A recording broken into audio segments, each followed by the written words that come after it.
Can safety and productivity work together at the same time in tree work? Let's discuss it this week on Along the ForestApps Road podcast.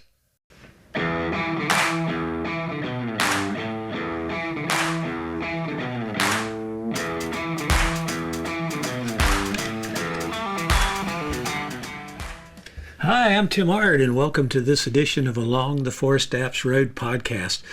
We're going to talk today to see, can safety and productivity exist together in tree work? We'll discuss this today.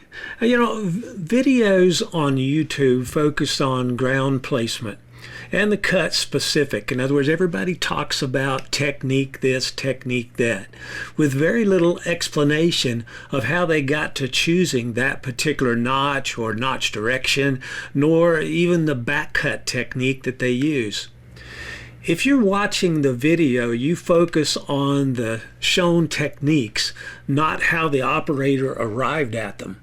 I think sometimes the operator didn't know either. They just cut till something moves, and that's what it looks like anyway. I watched a faller back and forth around the tree the other day on a video. He was cutting from one side and then the other side. There was a deck that was close by, and then back on the other side again. And he did this several times.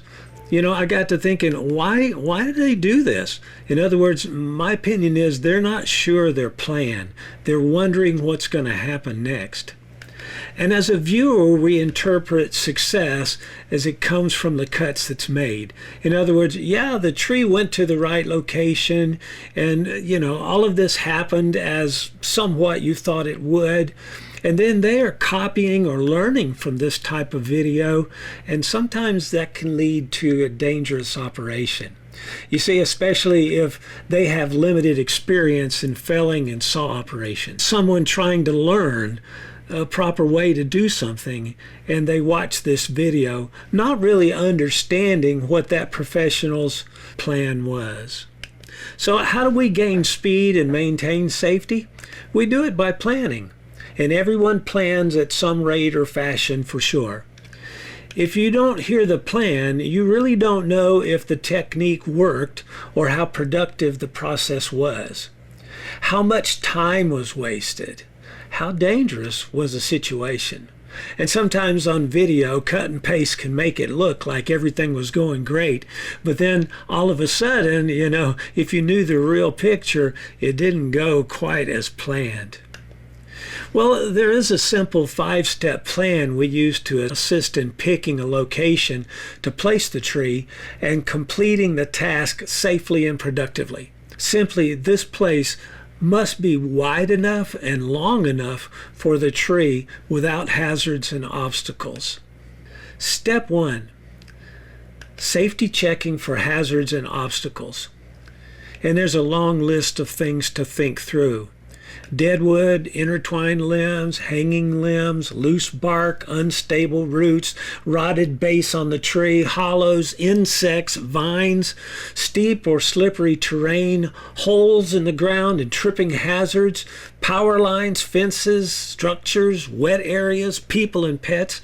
You can probably think of even more specifics that need to be considered before starting the task.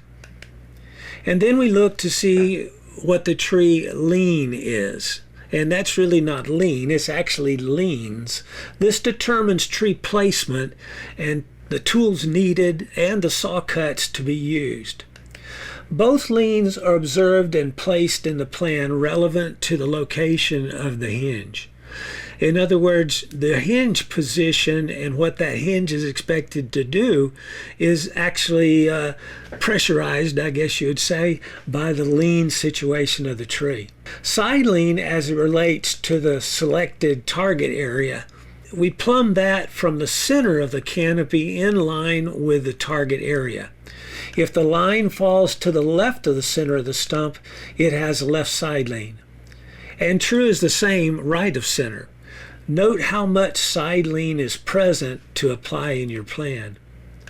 Forward or back lean, as it relates to the target area, is at a standing position 90 degrees to the target, parallel with the hinge. If the center of the canopy to the hinge position on the stump is forward of the hinge, the tree will fall into the notch. It has forward lean. If the canopy center is behind the hinge, the tree leans back. And assistance will be needed by way of wedging or other tools, rope or machine. An escape route planned is important also. Make the plan to retreat from the cutting area a minimum of 15 feet if at all possible, as soon as the tree moves. Don't stay there trying to clip a little more fiber. The kerf opens, you need to head away into a 45-degree zone to right or left. Usually suggested to escape on the upside or good side of the tree.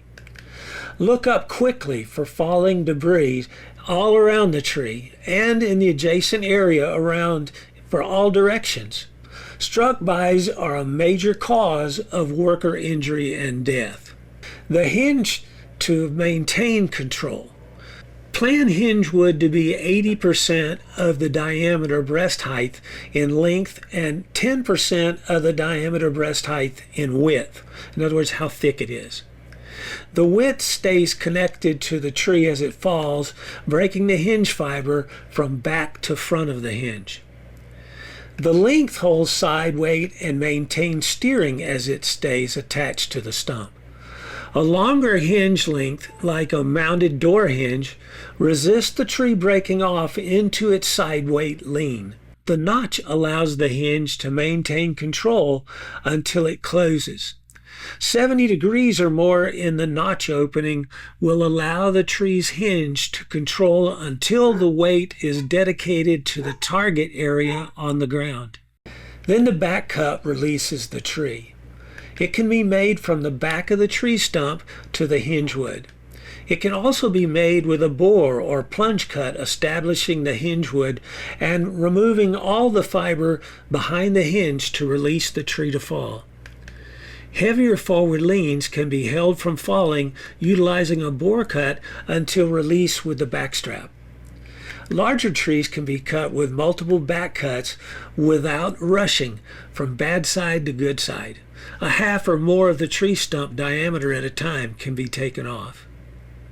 So these are a few things in our 5-step plan that we look at, trying to determine all the obstacles, all the situations of safety, and what type of techniques to use to be able to manage this tree operation.